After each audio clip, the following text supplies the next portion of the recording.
We're learning the Trump administration is considering closing down the recently reopened U.S. embassy in Havana following a string of against U.S. diplomats. Local 10's Hatzel Vela is back from Cuba and is live in Southwest Miami-Dade with new reaction. Hatzel.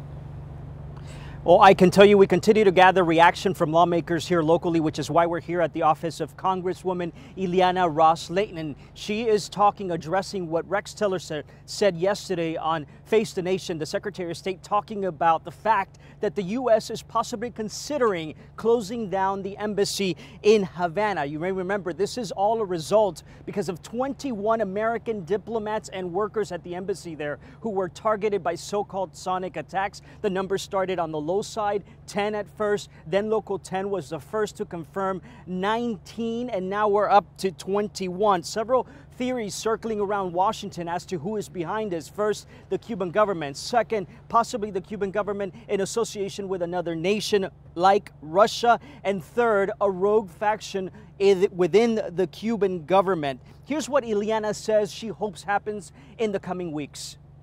I think that Donald Trump is going to be seriously looking at expelling Cuban diplomats and closing that embassy, but still have a U.S. interest section, but downgraded until we find out really what happened. We're talking about brain injury, hearing loss, heaven knows what effects this could have in the years to come. Immediately, they've been harmed perhaps that cannot be recovered from.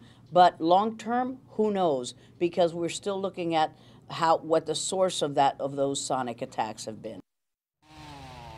Cuba already struggling with the after effects of Irma. We know the storm ravaged the northern central coast of the island, hitting its big tourist spots. Tourism, obviously a big deal on the island. So in addition to that, now they're dealing with this. They're also dealing with an economy that's not doing so well because their support from Venezuela is also dwindling. Back out live, I can tell you the Cuban government remains adamant about the fact that they were not involved. But obviously this story is still unfolding. For now, reporting live in Southwest Miami-Dade, Hatzel Vela, Local 10 News.